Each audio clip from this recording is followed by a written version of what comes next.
etiología, caracterizada por un estado de hiperglucemia crónica y trastorno en el metabolismo de los hidratos de carbono, pero también de las grasas y de las proteínas, resultante esta situación de un defecto en la secreción de insulina, en la acción de la insulina o en ambas situaciones, ¿sí?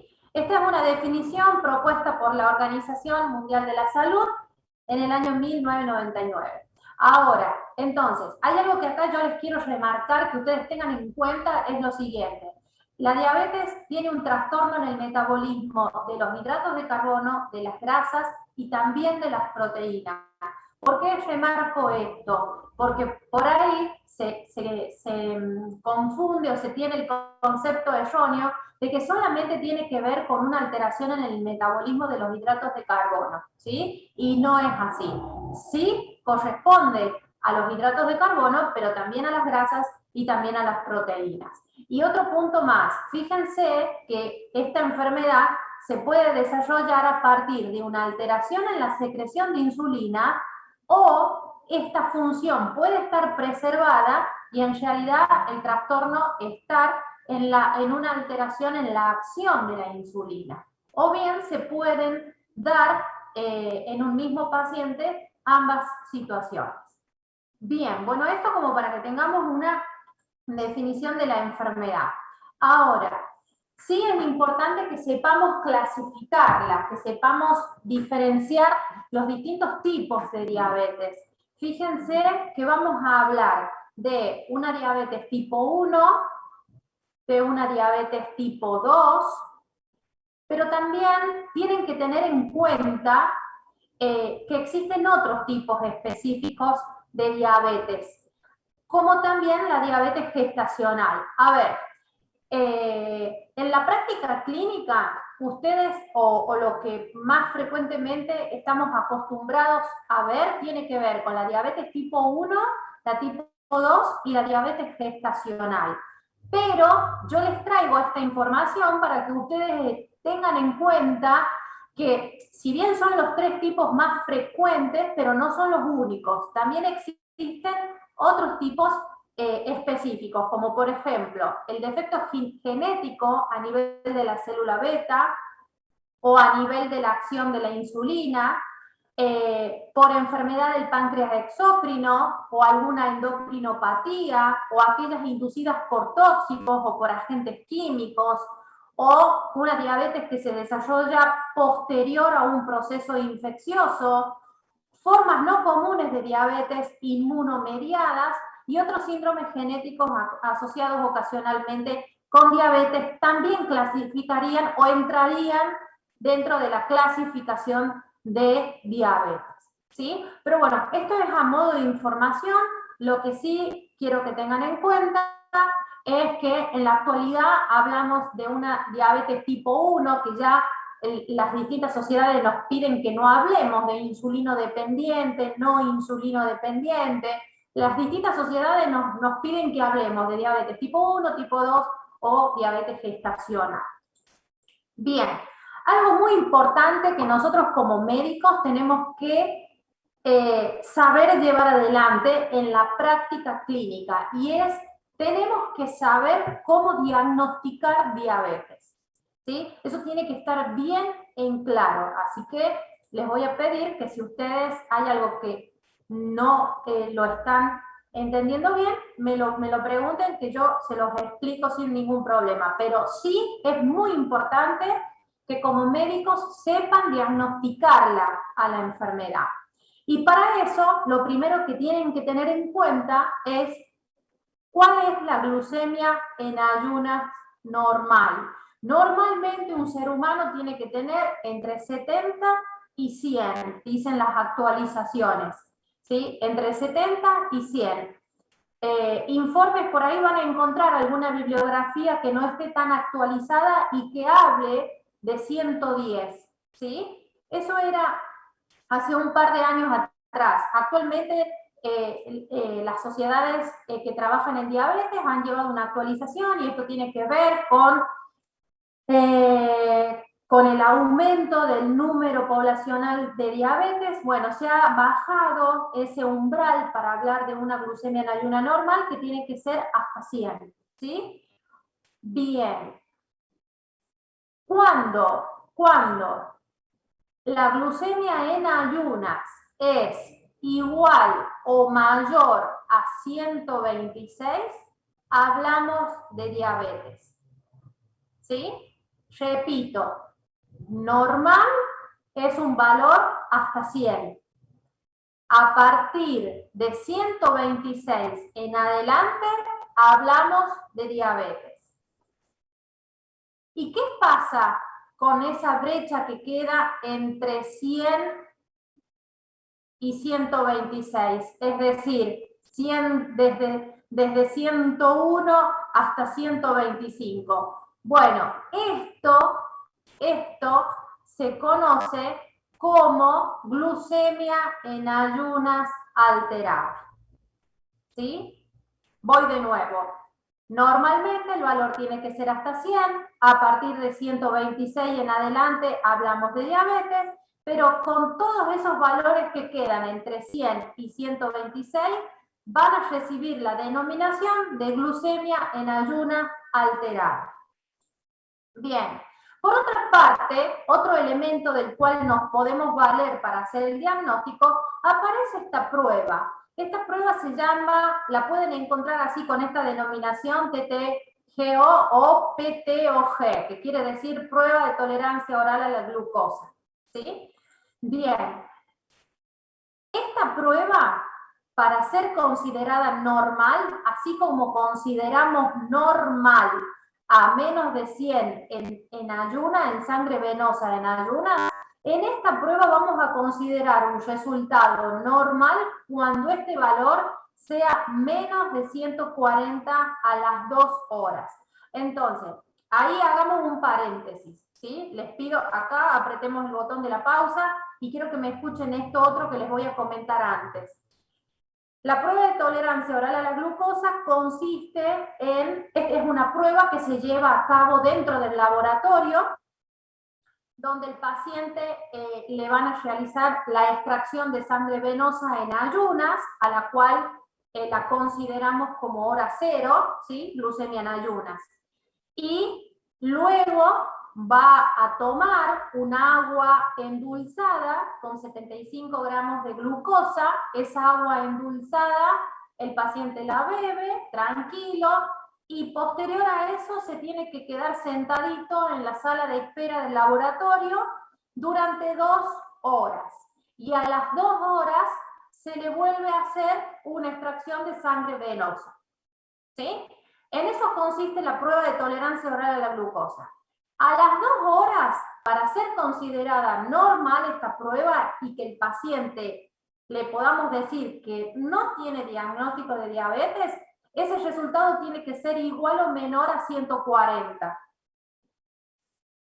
Si a las 2 horas el paciente tiene un valor de glucosa en sangre igual o mayor a 200, habla de diabetes. Es diagnóstico de diabetes. ¿Y qué pasa con esa brecha que queda en el medio, entre 140 y 200?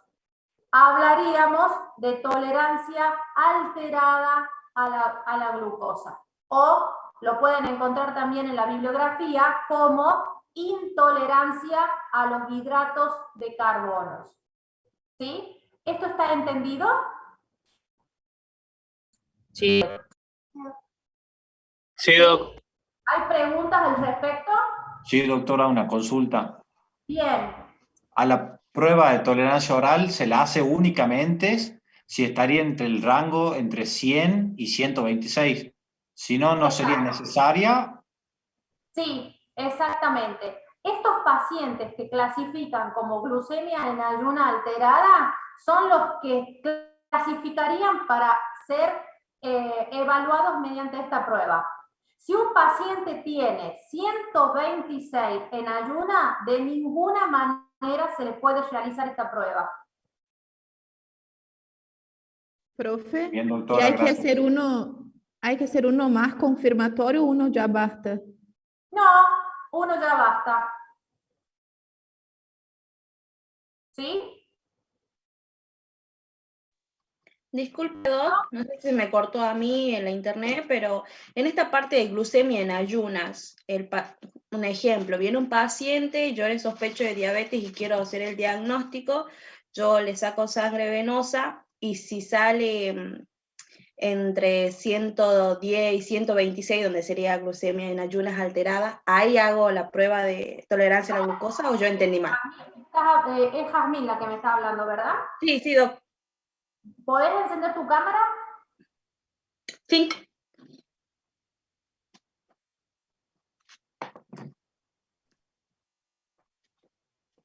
Ahí está. Hola, Jazmín. Dale, te escucho. ¿Qué me querías preguntar? De que si cuando sospecho de un paciente que tenga diabetes, le tengo que hacer esta de la glucemia en ayunas con respecto a sacar sangre venosa, y si está alterada, ahí hago la prueba de tolerancia a la glucosa o entendí mal. Sí, está bien, estás en lo cierto. Vos, si vos querés saber si tu paciente tiene diabetes, le pedís una glucemia en ayunas, ¿sí? Glucosa en sangre venosa en ayunas. Vos la solicitas así, glucemia.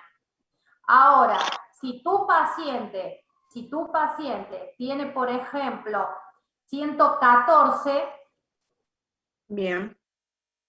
114 no es normal, ¿verdad? No. Bien, porque el valor tiene que ser menor a 100.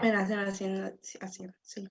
Pero no podemos hablarle todavía de diabetes a ese paciente porque 114 es menor a 126. Y dijimos que el valor a partir del cual vamos a hablar de diabetes es 126. Entonces, la conducta más acertada en ese momento es pedirle al paciente una prueba de tolerancia oral a la glucosa. Ok.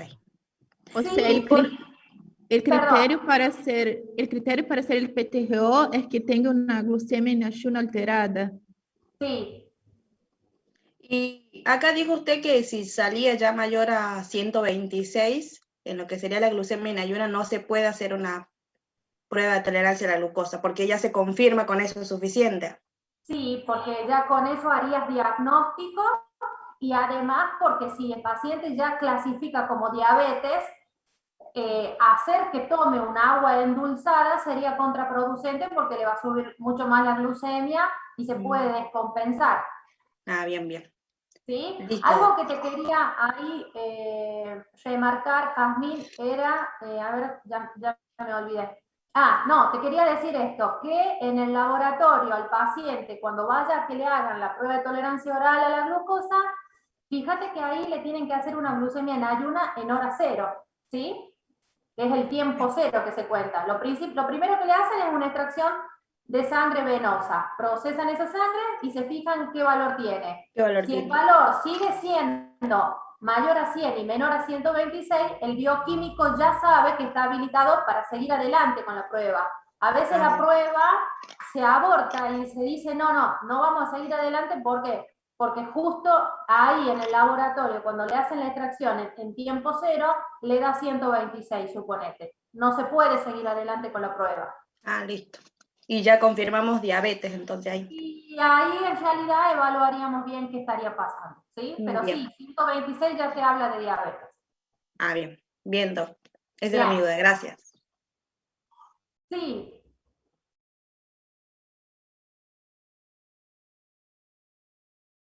¿Con quién hablo? Agua y para la vecina. ¿Eva? Encendé la cámara, por favor.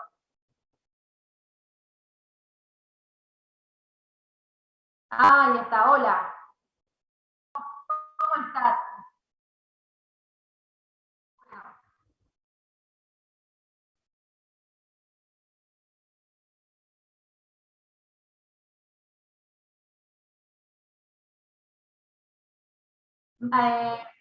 Mayor a 200 habla de diabetes.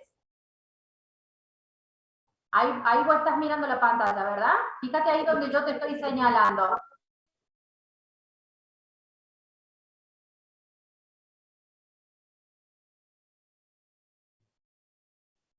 Es lo mismo, es lo mismo. Nada más que yo les doy las dos formas, porque por ahí ustedes, hay bibliografías que lo marca como intolerancia a los hidratos de carbono. Y hay bibliografías, sí, está hablando de lo mismo. Sí, sí, sí, sí, sí. Bien. Si todos entendieron esto, seguimos adelante. A ver, ahí Sí, está. doc. Bien, entonces, fíjense que a partir de la diapo anterior ya tenemos dos definiciones. Ustedes ya saben de qué se trata una glucemia en ayunas alteradas y saben de qué se trata, a ver si puedo coger esto, ahí está.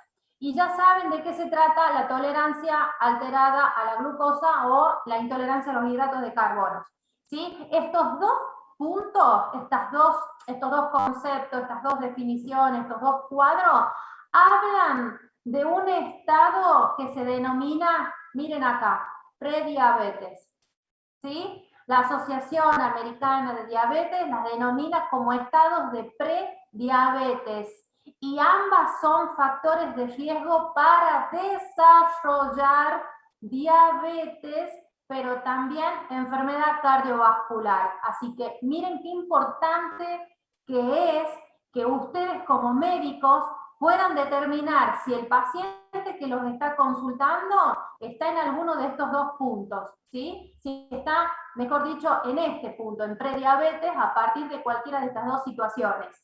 Es muy frecuente hoy en día en la sociedad observar pacientes con ganancia de peso, entendiendo por ganancia de peso el sobrepeso, la obesidad grado 1, grado 2 o grado 3, asociada a glucemia en ayuno alterada o intolerancia a los hidratos de carbono. Es decir, obesidad o sobrepeso más prediabetes. Fíjense ahí, tienen dos factores importantísimos para la enfermedad cardiovascular. Entonces, presten atención a estos diagnósticos, ¿sí? ¿Por qué? Porque si el paciente, ustedes toman contacto con el paciente en este estado de prediabetes, es un paciente que ustedes lo pueden ayudar y darle la opción a que no progrese a una diabetes, ¿sí? A que salga de ese estado de prediabetes. ¿Por qué? Porque cuando ya desarrolló diabetes, ya no hay una opción para salir de ahí. Sí, podemos llevar adelante el tratamiento y todo lo demás, que ahora lo vamos a ver juntos, pero cuando ya se desarrolló diabetes, no habría como un vuelta atrás, ¿sí? Entonces, prediabetes es un factor de riesgo para diabetes y enfermedad cardiovascular. ¿Qué entenderíamos por enfermedad cardiovascular? ¿Alguien se anima a decirme qué se entiende por enfermedad cardiovascular? ¿No? Vamos, que acá se pueden equivocar. ¿Qué entenderían ustedes? ¿A qué me refiero acá con qué factor de riesgo para el desarrollo de diabetes? Eso lo entienden. Pero factor de riesgo para enfermedad cardiovascular, ¿qué sería? Que los Hipertensión. pacientes diabéticos, o bueno, en este caso prediabéticos, se relacionarían con los pacientes panvasculares, que son los diabéticos, por las alteraciones de los ácidos grasos. A ver, Juan, ahí, a ver, la persona con diabetes es panvascular, me dijiste. Bueno, a ver, sí y no. El paciente con diabetes que no hace correctamente su tratamiento y deja que la enfermedad tenga una libre evolución, sí termina enfermando el sistema arterial, ¿sí?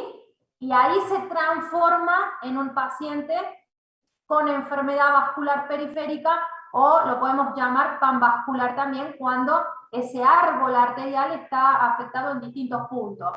Por ejemplo, tiene alteradas las arterias de la retina, de los riñones y de los miembros inferiores, por ejemplo, ¿sí?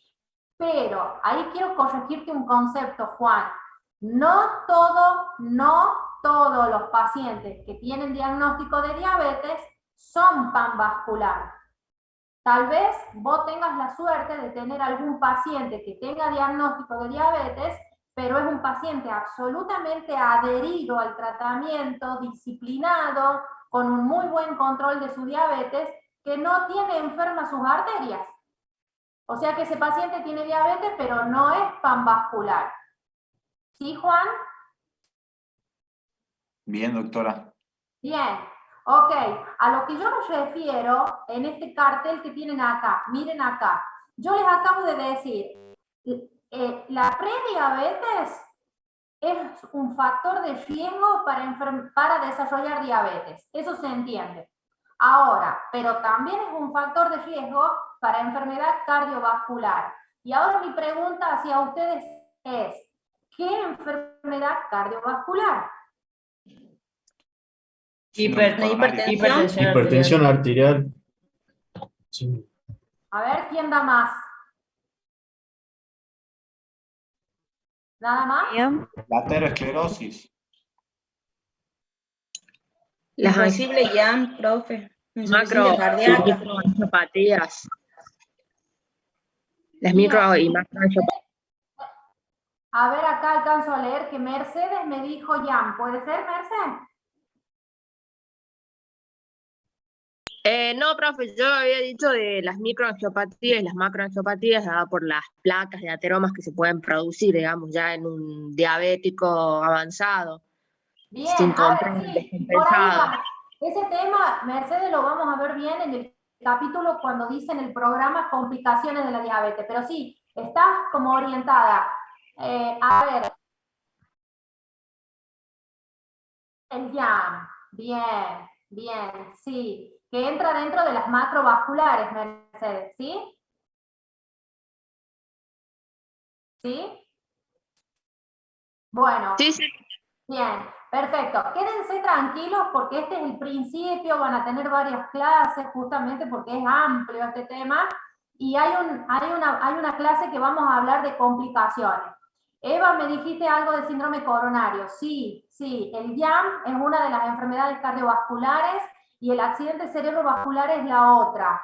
Respecto a hipertensión arterial, no. Sí pueden coexistir. Recuerden que ¿cuál es la causa más frecuente de hipertensión arterial en el ser humano? La esencial, la idiopática, la de causa desconocida. ¿Sí? Bueno, sigamos adelante. Sí.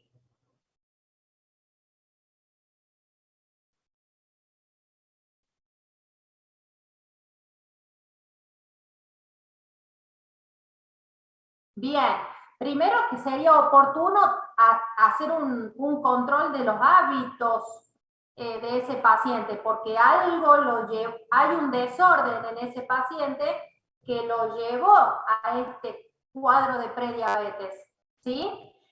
De manera que sí sería importante que ustedes corrijan, ayuden al paciente a ordenar ese desorden para sacarlo de esa prediabetes y el control lo pueden hacer cada 3 meses, cada 6 meses, ¿sí?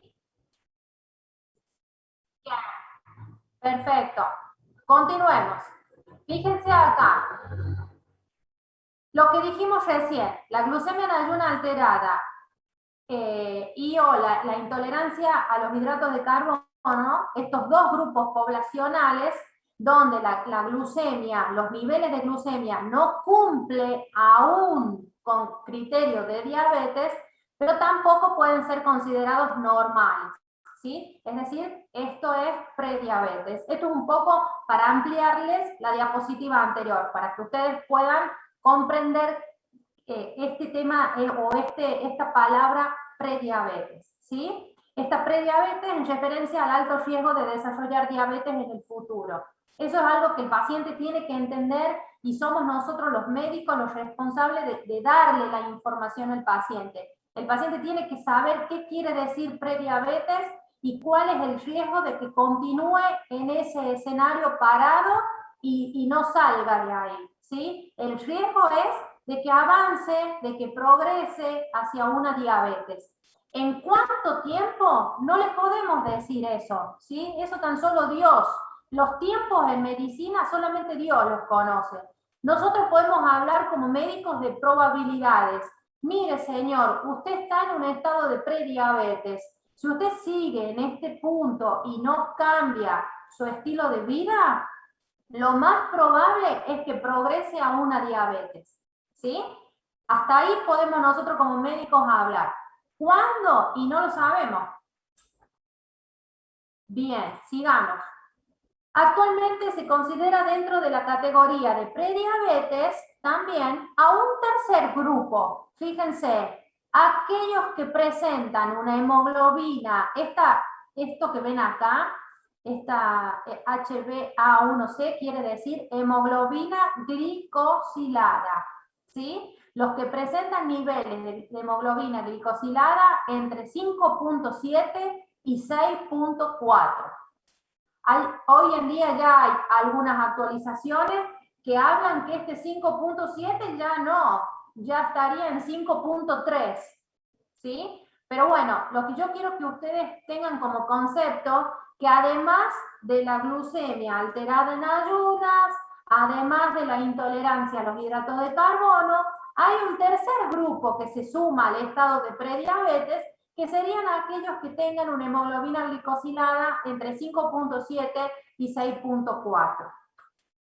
En conclusión, entonces, como para que ustedes saquen en limpio lo que acabamos de hablar, nosotros vamos a hablar de categoría de riesgo elevado para desarrollar diabetes o dicho de otra forma, categoría de prediabetes, aquellos que tengan una glucemia basal alterada en ayunas, ¿sí? Entre 101 sería acá y 125, la intolerancia a la glucosa, que sería aquella glucosa plasmática tras la toma de esa solución azucarada, con un valor a las 2 horas entre 140 y 199, y la hemoglobina glicosilada entre 5.7 y 6.4. ¿Sí? Estos serían las tres categorías de prediabetes. Bien, ahora, continuamos hablando de diagnóstico, ¿sí? Existen los síntomas cardinales que le llamamos en diabetes, ¿sí? Síntomas cardinales de diabetes, que serían poliuria, polifagia, polidipsia, pérdida de peso. Poliuria sería el aumento de la frecuencia de la micción, es decir, del orinar de ese paciente. El paciente nota que está orinando más frecuentemente de lo que habitualmente lo hacía. Polifagia, el hambre exagerado, siente que siempre está con un hambre mucho más intenso de lo que normalmente suele tener. Polidipsia, la sed excesiva o exagerada. Pérdida de peso, es una pérdida de peso en un paciente que no estaba buscando perder de peso, ¿sí? Es esa pérdida de peso inexplicable. Bien, en este contexto de estos síntomas, más una glucemia plasmática al azar, ¿qué quiere decir al azar? Que no es en ayuna, que es en cualquier momento del día, puede ser a la tarde, puede ser a la noche, en cualquier momento del día, igual o mayor a 200. Esto hace diagnóstico de diabetes. ¿Se entendió? Sí, doctora. Sí, Bien, sigamos. Tener o que el paciente tenga dos determinaciones de glucemia basal, quiere decir en ayunas, igual o mayor a 126, en ausencia de alguna comida en las 8 horas previas. Dicho de otra forma, esto quiere decir que el paciente tenga un valor de glucemia en ayunas igual o mayor a 126 con un ayuno de 8 horas. Otra forma de diagnosticar, tener determinaciones de glucemia venosa mayor o igual a 200 a las 2 horas en la prueba de tolerancia oral a la glucosa. Y otro pilar sería la hemoglobina glicosilada igual o mayor a 6.5%. ¿Sí? Acá hay unos signos de interrogación. ¿Por qué?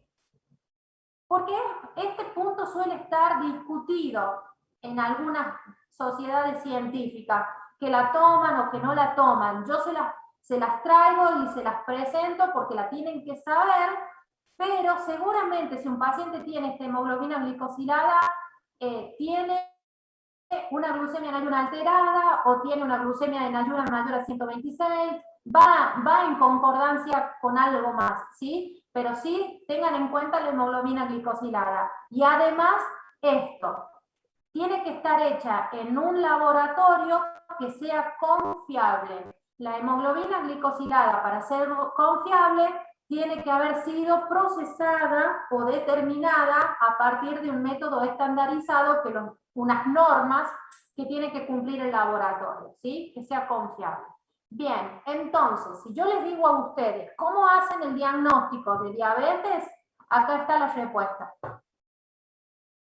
Acá están los 4 pilares que ustedes tienen que saber como médicos para poner en marcha en el momento que les toque ejercer, para saber si su paciente tiene diagnóstico de diabetes o no, o está en riesgo de tenerlo.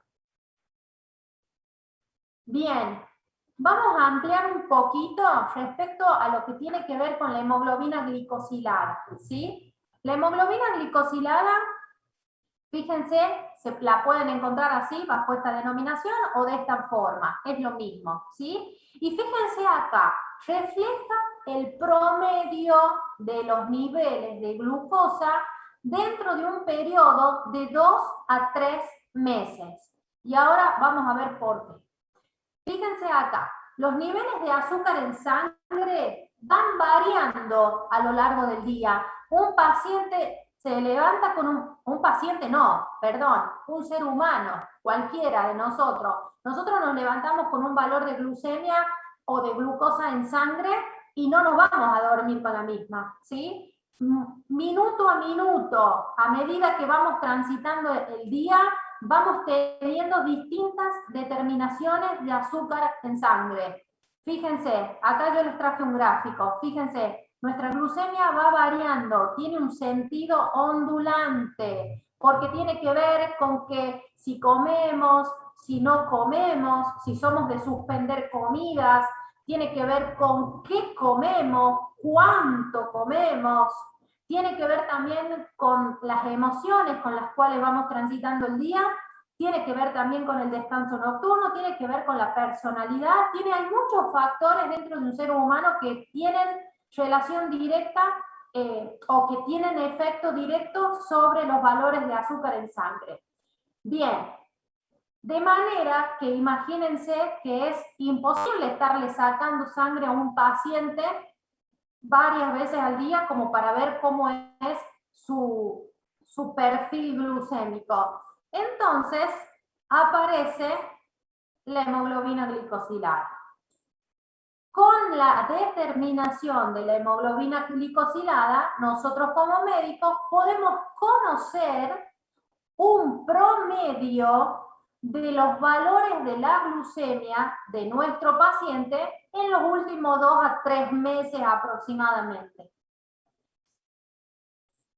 ¿Y por qué? Y acá está la respuesta, fíjense. En sangre, una persona tiene circulando millones de glóbulos rojos. Ustedes ya saben, como buenos alumnos avanzados en la carrera de medicina, ustedes ya saben que el glóbulo rojo en su interior tiene una proteína que se llama hemoglobina, ¿sí? Esos glóbulos rojos tienen un promedio de vida aproximado de 120 días, que serían 3 meses, ¿sí? Y durante ese tiempo están en permanente contacto estos glóbulos rojos con la glucosa circulante en sangre, ¿sí? Entonces, parte de esa glucosa circulante en sangre tiene la capacidad de unirse con esa proteína hemoglobina que tienen en el interior los glóbulos rojos. Y ese es el resultante que recibe el nombre de hemoglobina glicosilada. Es la hemoglobina adherida a una glucosa. Esa es la hemoglobina glicosilada. ¿Se entendió? Sí, doctora. Sí, doc. Excelente, muy bien. Esto, se mide estas máquinas que yo les hablaba en la diapo anterior, que tienen que estar estandarizadas para que el resultado sea fiable. El procesar la muestra de sangre del paciente en estas máquinas nos va a dar un promedio. Nos va a dar un promedio de todos los valores de glucosa en sangre que tiene el paciente en las 24 horas del día, en un rango de 120 días, que es el promedio de vida del glóbulo rojo. Ahora, ese porcentaje a nosotros nos va a dar una idea indirectamente. Si el paciente tiene 6 de hemoglobina glicosilada, nosotros aproximadamente podemos estar orientados a que pueda tener un determinado valor promedio de azúcar en sangre. Cuanto más alto es el valor de esa hemoglobina glicosilada, mayor es el riesgo de ese paciente a sufrir complicaciones de la diabetes. Cuanto más alto es el valor de la hemoglobina glicosilada, quiere decir que más altos son los valores de azúcar en sangre que maneja ese paciente a lo largo de sus 24 horas del día. ¿Sí? Cuanto más alto es el valor de hemoglobina glicosilada, mayor es el riesgo de sufrir complicaciones crónicas o agudas de la enfermedad. Y si hasta acá vamos bien, continuamos. Vamos a hablar un poquito sobre la diabetes tipo 1. ¿Se acuerdan que al principio les dije, clasificamos diabetes? Bueno, diabetes tipo 1, diabetes tipo 2, diabetes gestacional y otros tipos específicos. La diabetes tipo 1, puntualmente, es una diabetes que se genera a partir de la destrucción autoinmune de la célula productora de insulina. ¿Sí? Si ustedes se ponen a recordar un poquito, la célula productora de insulina en el páncreas es la célula beta. ¿Sí? Y si el concepto de diabetes tipo 1 dice que es la destrucción autoinmune, quiere decir que hay autoanticuerpos en ese paciente que están atacando a su propio páncreas y puntualmente a la célula beta. Y si ataca a la célula beta, no hay formación de insulina.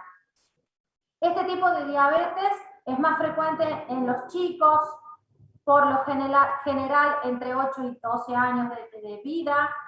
También en el adolescente se puede dar, puede presentarse en el lactante, es decir, en el neonato. Tiene una presentación menos frecuente y de progresión lenta que se va, hay una forma de presentación menos frecuente y de progresión lenta que se denomina LADA, que es la diabetes latente autoinmune en el adulto. Tiene una base genética, sí, la diabetes tipo 1 tiene una predisposición genética o una base genética que tiene que ver con el sistema HLA2, donde está aumentada también la sensibilidad de la célula beta a ser dañada por autoinmunidad. Existe una insuficiencia absoluta de la secreción de insulina, por lo que les comentaba anteriormente, por la destrucción de esa célula beta. El comienzo brusco con síntomas severos y tendencia a la cetosis, ¿sí? Esta es la forma clínica de presentación. El comienzo es agudo, abrupto, brusco, con síntomas severos y tendencia a la cetosis. ¿Qué quiere decir esto? A la formación de cuerpos cetónicos. El paciente va a necesitar insulina exógena para poder seguir adelante con su vida. Y representa estadísticamente el 5 al 10% de la población con diabetes. El 5 al 10%. En orden de, digamos, el tipo de diabetes más frecuente es la tipo 2. Bueno, diabetes tipo 1, lo que venimos hablando, hay una insuficiencia absoluta de la secreción de insulina porque hay una destrucción absoluta o parcial de las células beta del páncreas.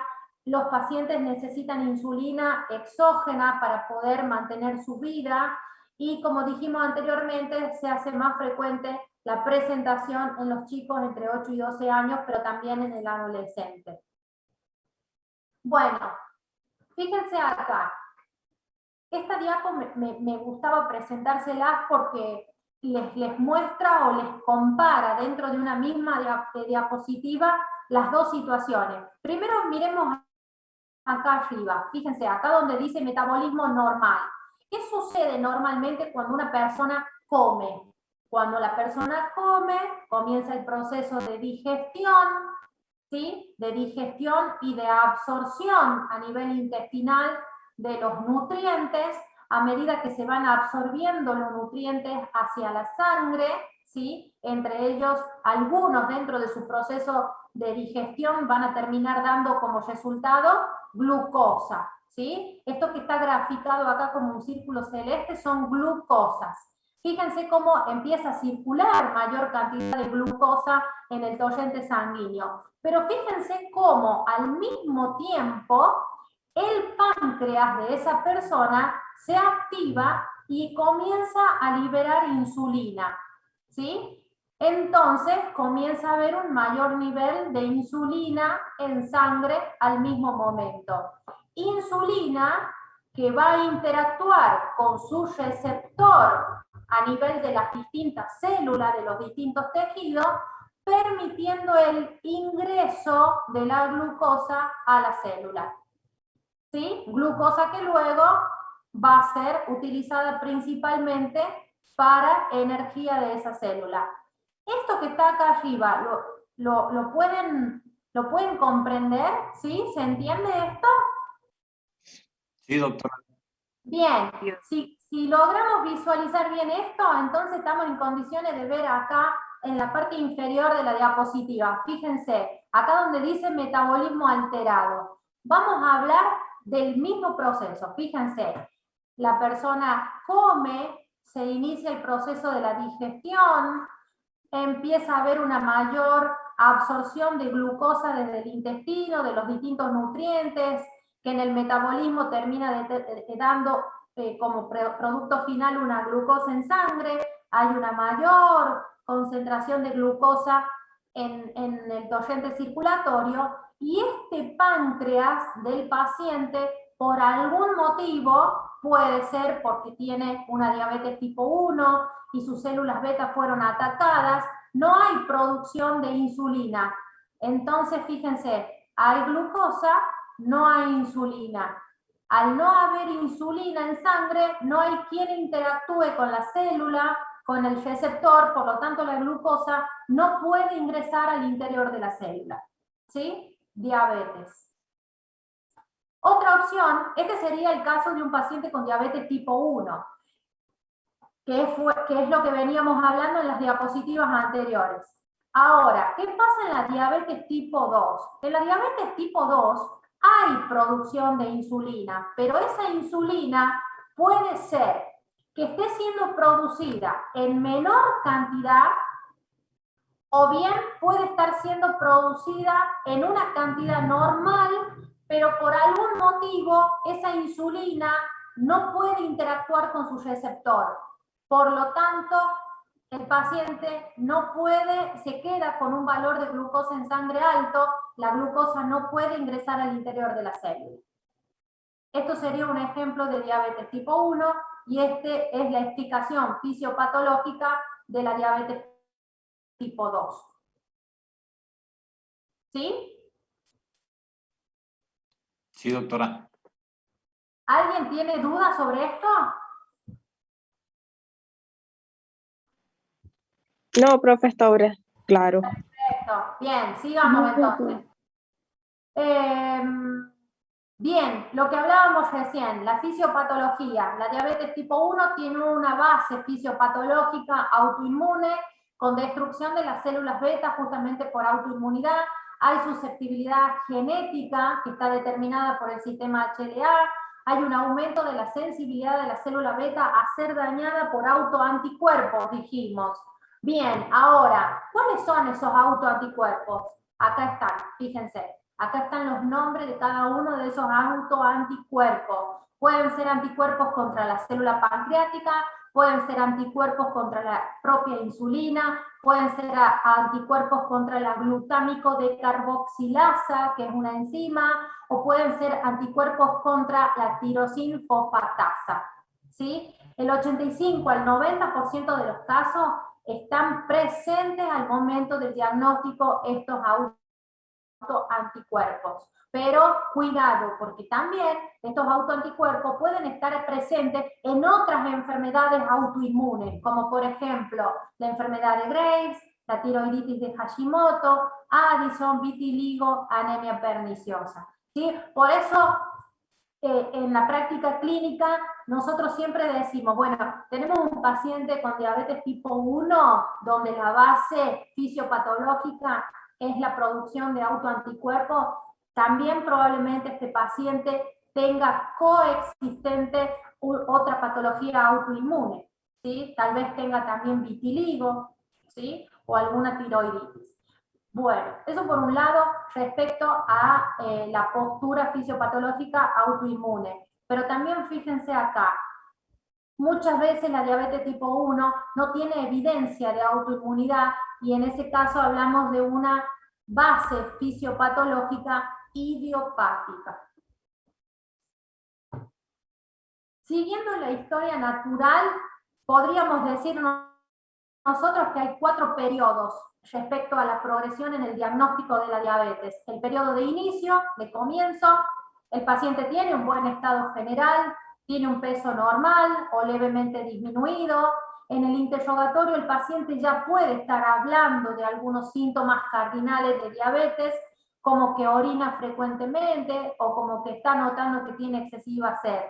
Si nosotros a este paciente le pedimos un laboratorio, probablemente ya encontremos una glucemia en ayuna, probablemente encontremos una glucemia en ayuna que esté normal, probablemente, ¿sí? Pero si a este paciente le hacen la prueba de tolerancia oral a la glucosa, porque nos está refiriendo a estos síntomas que a nosotros nos están hablando de que probablemente hay un diagnóstico de diabetes, en la glucemia, la prueba de tolerancia oral a la glucosa, acá ya sí va a mostrar una glucemia patológica, ¿sí? Hay un periodo de estado, si el paciente no es detectado en este periodo de comienzo y va avanzando el desarrollo de su diabetes, podemos encontrarlo en este periodo de estado.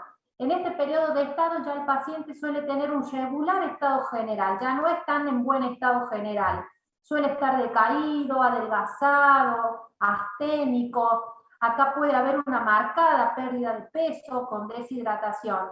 En este caso, si hacemos un laboratorio, ya habría una glucemia en ayuna que va a estar en rango diabetes con glucosa en orina positiva o presente. Luego, al periodo de comienzo, luego el periodo de estado, le continúa el periodo de cetoacidosis. Es el estado ya grave, donde se intensifica la deshidratación, hay marcada enoftalmía, el paciente tiene piel seca, caliente, mucosas secas, aliento cetónico, los dientes pierden el brillo, ahí puede haber síntomas digestivos, síntomas respiratorios. Sobre esto también vamos a tener una clase, así que no se preocupen. Y si el paciente no es diagnosticado en este periodo, puede evolucionar al periodo de coma, ¿sí? Donde hay un agravamiento mucho más rápido si el paciente no tiene tratamiento, con signos de mala perfusión, con cianosis, frío, pálido, sudoroso, tiene tendencia al shock, ¿sí? O sea que, ¿qué les quiero mostrar acá? Que el paciente, si no es correctamente diagnosticado, si el médico que está recibiendo al paciente no tiene en cuenta esto, o no sabe hacer correctamente el diagnóstico de diabetes, y el paciente no es diagnosticado en este punto o en este punto, lamentablemente puede progresar a esto o a esto, ¿sí? Con lo cual, por supuesto, está expuesta la vida del paciente. Así que fíjense qué importante que es que ustedes sepan hacer correctamente el tratamiento de el diagnóstico de diabetes. Bien, y si tenemos que hablar de las bases del tratamiento, de cómo es el tratamiento de un paciente con diabetes, primero, si estamos hablando de diabetes tipo 1, el tratamiento es con insulina, ¿sí? Si ustedes me dicen, ¿y por qué insulina? La respuesta está en las diapositivas anteriores, ¿sí? Recuerden la base fisiopatológica de la diabetes tipo 1, los autoanticuerpos que atacan a la célula beta. La célula beta era la productora y liberadora de la insulina. Si el paciente pierde su masa celular beta, no tiene formación de insulina. Entonces la única chance de estos pacientes para continuar adelante con su vida es tener la insulina desde afuera hacia adentro, es decir, la incorporación de la insulina en forma exógena, ¿sí? La insulinoterapia. Pero también, fíjense que esta insulinoterapia se apoya, se sostiene, se hace su base sobre esto, el plan de alimentación. El paciente tiene que tener una correcta alimentación. Muchas veces está la idea o el concepto erróneo en el paciente de que si se está poniendo insulina, todo se resuelve con la insulina. Puede comer lo que sea. Error.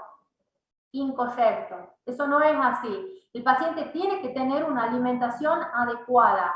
Primero, tiene que empezar a manejar el concepto de que tiene que tener las 4 comidas presentes a lo largo del día y, por supuesto, acorde a la diabetes. El automonitoreo glucémico. El automonitoreo glucémico es la forma de empoderar a su paciente, de que ese paciente aprenda a controlarse su glucosa capilar, no es una glucosa venosa, es una glucosa capilar. Tienen que aprender, el paciente tiene que aprender cómo hacerlo, en qué momento del día. Por lo general, si el paciente está con insulinoterapia, como ocurre en diabetes tipo 1, este automonitoreo glucémico tiene que ser antes de las comidas, y de acuerdo al valor poder usar una insulina de acción rápida como para mejorar ese valor previo a la comida que va a hacer. Ahora vamos a hablar un poquito más de automonitoreo, no se preocupen. Otro pilar importantísimo, la actividad física.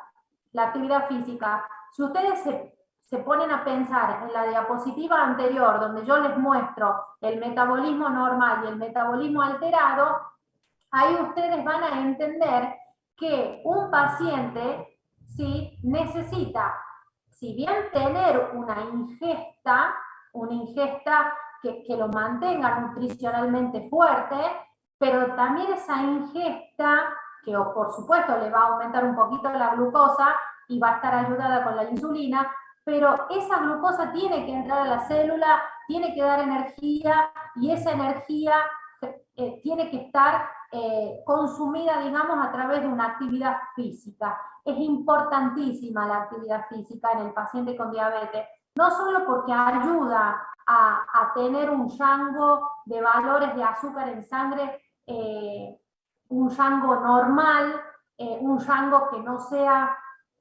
patológico para los tejidos, sino que además la actividad física promueve el bienestar del paciente, ¿sí? Está demostrado que la actividad física evita los estados de depresión, los estimula psicológicamente, sobre todo si esta actividad física está desarrollada al aire libre. Y ni que decirles a nivel del metabolismo de los lípidos, ¿no? De manera que sí, todo el plan de tratamiento del paciente tiene que estar también apoyado en la actividad física. Del apoyo psicoemocional. A ver, chicos, tener diabetes, si bien no es el final de la vida, porque no lo es, y más hoy en día donde hay muchísimas opciones de tratamiento y donde la salud pública también toma en cuenta esta enfermedad crónica y el paciente puede acceder gratuitamente al tratamiento y a la atención médica, pero tiene un impacto emocional importante. Y es nuestra responsabilidad como médicos acompañarlos, apoyarlos a los pacientes y mostrarles que ese no es el final de la vida, ¿sí? Que hay luz después, que hay vida después de ese diagnóstico de diabetes. Entonces, a ver, yo como diabetóloga puedo decirles que una persona con diabetes no tiene un obstáculo o no hay algo que uno no hay algo que uno le pueda decir al paciente que por tener diabetes no pueda hacer, en absoluto. Un paciente con diabetes puede pilotear un avión, puede ser padre, puede estudiar cualquier profesión en la vida.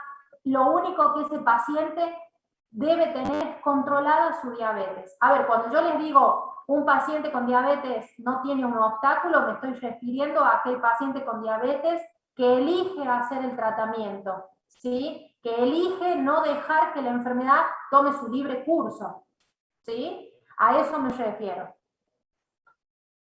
Bueno, y la educación diabetológica tiene que ver también con esto que les estoy diciendo. La educación diabetológica también es parte de la tarea del médico y del equipo de enfermería que trabaja en diabetes, en enseñarle al paciente esto que les estoy diciendo, en mantener la esperanza viva que tenía previo a saber que tiene diabetes, a que su vida puede seguir adelante y pueden seguir adelante con todos sus objetivos que se hayan planteado. La educación diabetológica también tiene que ver con darle información al paciente de cómo tiene que ser la alimentación, de qué alimentos pueden comer todos los días, qué alimentos tienen que tratar de comerlo no más de 2 veces por semana porque tienen un índice glucémico alto. La educación diabetológica también tiene que ver con esto, con enseñarle al paciente cómo monitorearse y qué conducta tomar frente a los determinados, a los distintos valores que puedan llegar a tener. Un paciente con diabetes, cuanto más información tenga y más empoderado esté, más feliz va a ser. ¿Por qué? Porque le pierde el miedo y el temor a esta situación. ¿Puede ser que alguien haya levantado la mano y que me quieran consultar algo?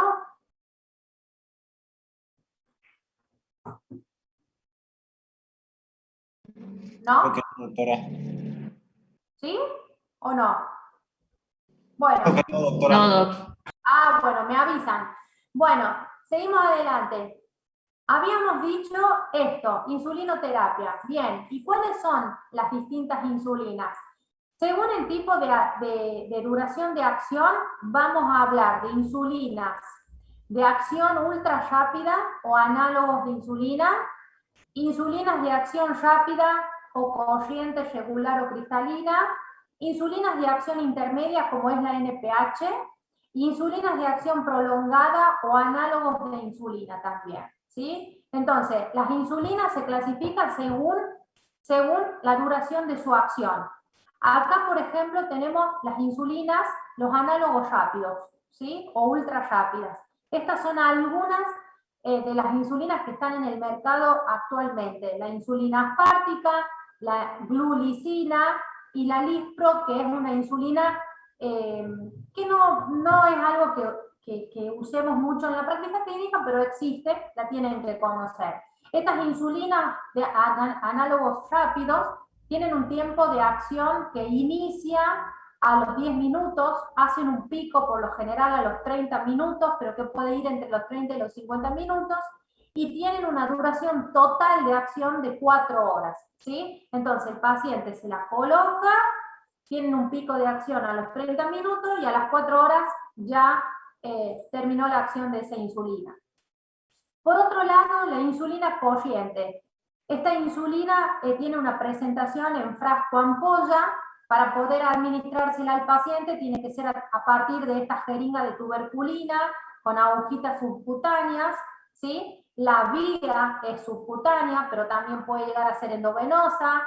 Es la única insulina que se puede administrar endovenosa.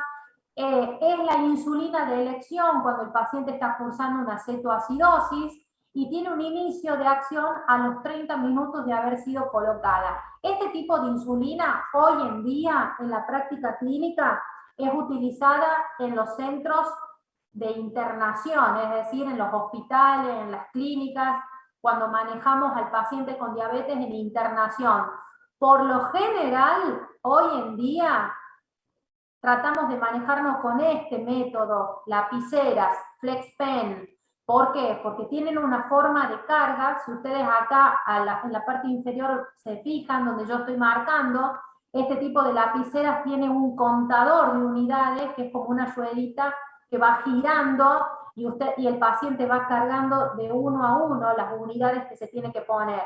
Mientras que este método, el paciente tiene que cargar la jeringa y por ahí cargan de más y se administran de más, sobre todo en el paciente que tiene retinopatía, ¿sí? Se puede equivocar y si se carga de más, si se coloca una dosis exagerada de esta insulina, puede hacer una hipoglucemia. Bueno, dentro de las insulinas de acción más lenta, la insulina NPH o de acción intermedia, que tiene un inicio de acción a los 90 minutos, con un pico máximo a las 10 horas y con un término de su acción a las 18 horas de haber sido colocada. Esta insulina no debe ser usada por vía endovenosa. Y los análogos siempre son insulinas perfeccionadas a partir de otras, ¿sí? Los análogos rápidos son insulinas perfeccionadas a partir de estas. Los análogos lentos son insulinas perfeccionadas a partir de estas. Estos análogos lentos son la insulina largina, que tiene dos formas de presentación, frasco ampolla y FlexPen, y la insulina Detemir, también en presentación en frasco ampolla y en FlexPen. Actualmente en el mercado hay una gran variedad disponible, pero yo les traigo presentándoles ahora estos dos tipos, pero bueno, pueden saber que hay otros tipos más en el mercado. En definitiva, lo que sí necesitamos que sepan es que existen distintos tipos de insulina, todas dependiendo de la duración de acción que tengan, ¿sí? Pueden ser análogos rápidos, una insulina de acción rápida, una insulina lenta o de acción intermedia y los ultralentas o análogos lentos que son estos, ¿sí? Que fíjense, sí.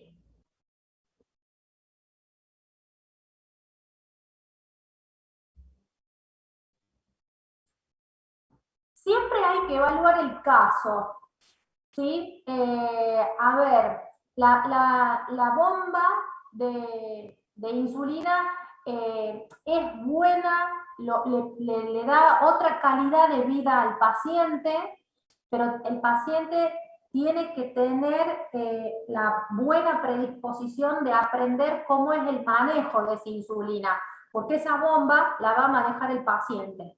Yo creo que les traje algo, acá está, ¿sí? La bomba de infusión. Fíjense, hoy en día cada vez van con el avance de la tecnología, cada vez hay bombas más perfeccionadas, cada vez más chiquititas, que pasan desapercibidas.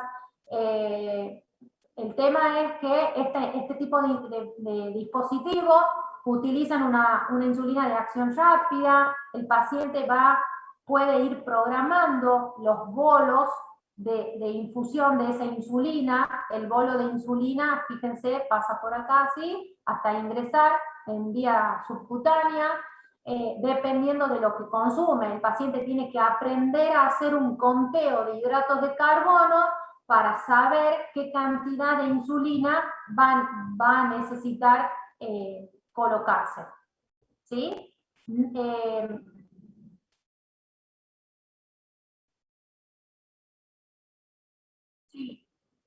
Sí, incluso hoy en día estas bombas, algunas tienen como un sistema de alarma, donde si se sensa un valor bajo o de hipoglucemia, suena como una alarma y se bloquea el pulso de insulina.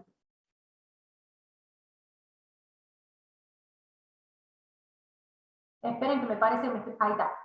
Bien, bueno, acá yo con esta diapositiva quería mostrarles que la insulina que viene en frasco ampolla se tiene que inyectar al paciente a partir de estas jeringas de tuberculinas, mientras que las lapiceras o flex pen se manejan con este tipo de agujitas que van colocadas acá en la punta, pero esto se ve así en la foto, esto tiene prácticamente el grosor de un cabello, es nada, son muy finititas, no le generan ningún tipo de dolor al paciente, vienen de distintos colores dependiendo del largo de la aguja, ¿sí?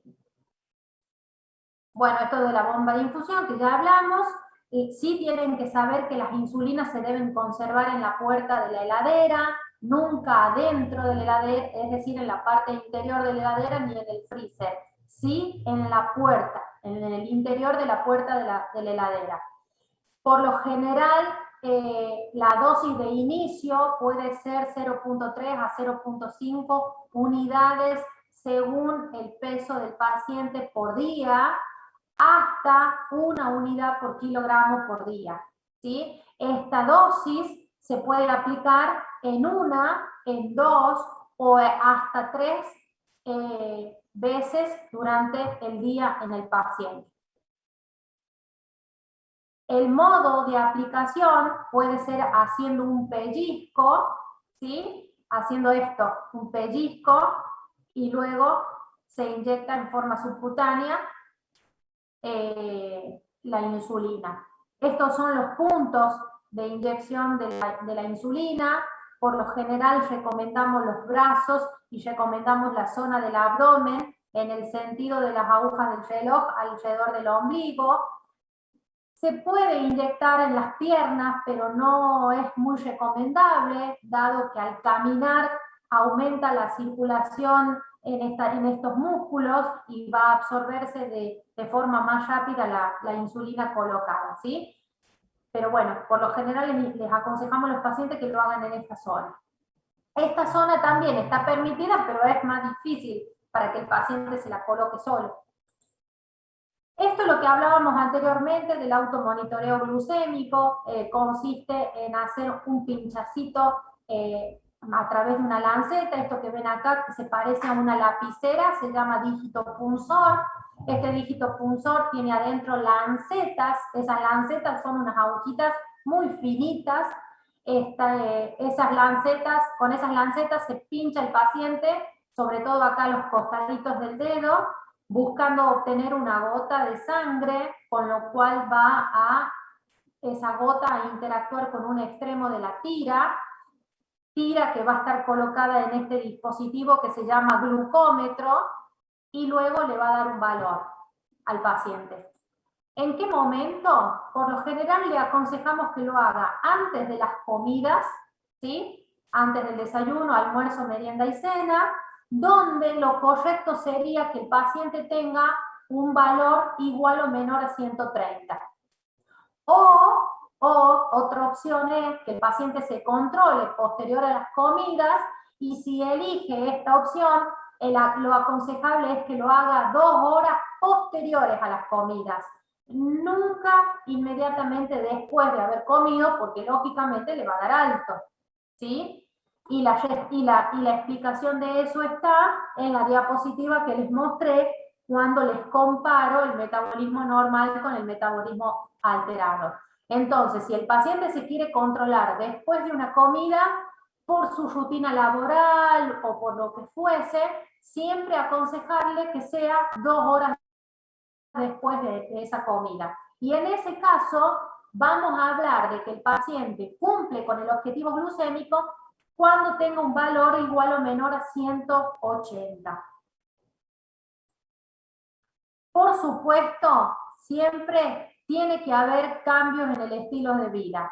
Entendiendo por cambios en el estilo de vida, tener una correcta alimentación y realizar actividad física. ¿Cuáles serían las complicaciones de la insulinoterapia? Las complicaciones son, primero, la hipoglucemia. Hipoglucemia.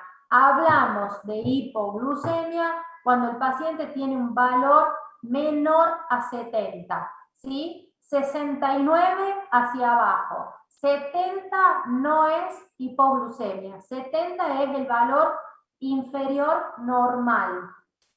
La lipodistrofia, fíjense, esto es la lipodistrofia, atrófica o hipertrófica, son esas pelotitas como de grasa, ¿sí? Que se van haciendo en los puntos donde el paciente se va inyectando la insulina.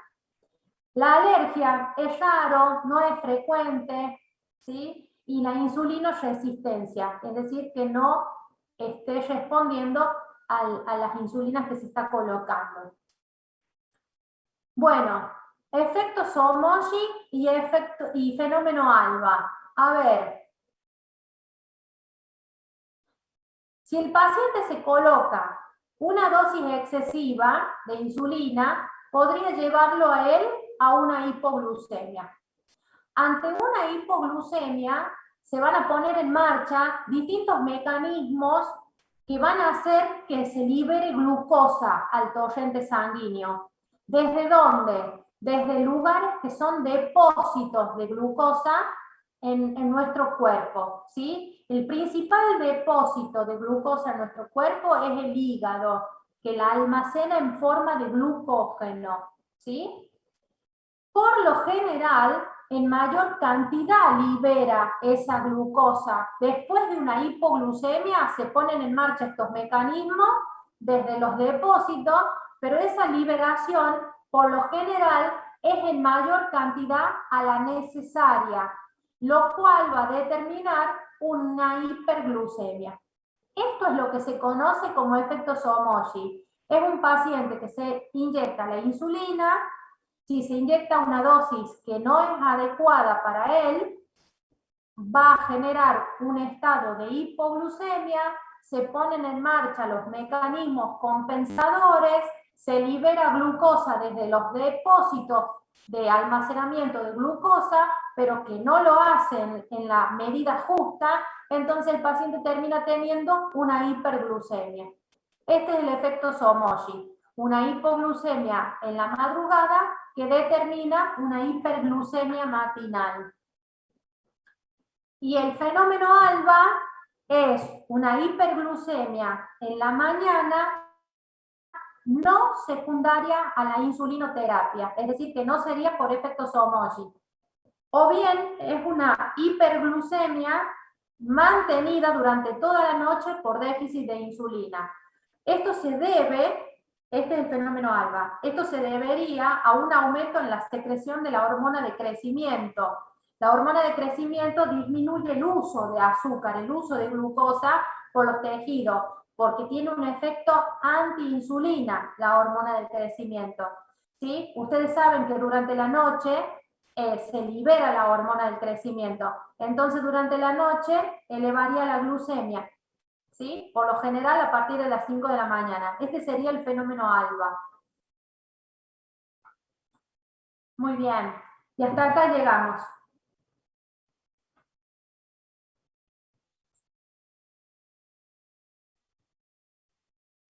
Bueno, si no hay preguntas en el chat no tengo preguntas, ¿sí? Así que si ustedes no tienen preguntas, terminamos acá. ¿Cómo? Te hago una consulta. Sí. No se lo pregunté antes porque, digo, capaz que hablaba de eso, pero la prueba de tolerancia oral de la glucosa, ¿se la puede hacer a las mujeres embarazadas? ¿Durante el embarazo? Sí. Sí, De hecho, es una prueba que se realiza sobre todo en la semana 24. Si no se hace en la semana 24, la segunda opción es hacerla entre la semana 30 y 33 para diagnóstico de diabetes gestacional.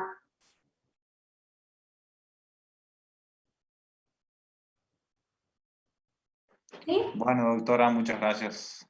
Bien. Bueno, si no hay más Doctora, preguntas. Sí. Hola, Julio. ¿cómo le va? Tenía una consulta. Ahí, por ejemplo, después, para saber, digamos, el estado de la diabetes, para controlarla con la hemoglobina glicosiada, ¿cuál sería el valor más o menos para... No sé si me voy a entender la pregunta. Para saber que, a ver, según la hemoglobina glicosilada, ¿cuál sería el porcentaje para decir este paciente tiene controlada su diabetes? Sí, Bien, guíate de la diapositiva, ¿viste? Donde yo te puse los distintos valores de hemoglobina sí, glicosilada y las sí, caritas. Bueno, ahí fíjate, pero para irte contestando en este momento, tiene que tener una hemoglobina glicosilada en 6.5. Lo más cercano al 6.5. También, Julio, vas a tener en cuenta la edad del paciente. Vos no vas a ver, vos no vas a tener la misma actitud de exigencia con un paciente que tenga 16 años y que tiene toda una expectativa de vida por delante, que con un abuelo de 95 años. ¿Sí? Por ejemplo, en un anciano no vamos a ser tan exigentes en que tenga una hemoglobina de 6.5, primero porque lo podemos exponer a la hipoglucemia. ¿Sí? Y segundo, porque se sabe que las complicaciones crónicas de la diabetes aparecerían a partir de los 10 años de desarrollo de estar con esa hiperglucemia sostenida. Entonces, en un paciente más joven, sí vas a pretender tener un 6.5, un 7 de hemoglobina glicosilada. Y allí, por debajo de 7, estaría bien. bien, me entró otra duda. Y en los valores que hace rato dio, digamos, para controlar que era 130 pre-comidas y 180 por la comida, ¿es lo mismo para los ancianos que para los jóvenes? Sí, Bien, sí. gracias, doctor. Gracias, Julio. Acá en el chat, Guille me dice, si puedo subir las diapositivas de la plataforma. ¿Sí? Sí, Guille. La vamos a subir. Bueno, ¿estamos? Sí, doctora. Bueno, les mando un abrazo. Cuídense mucho.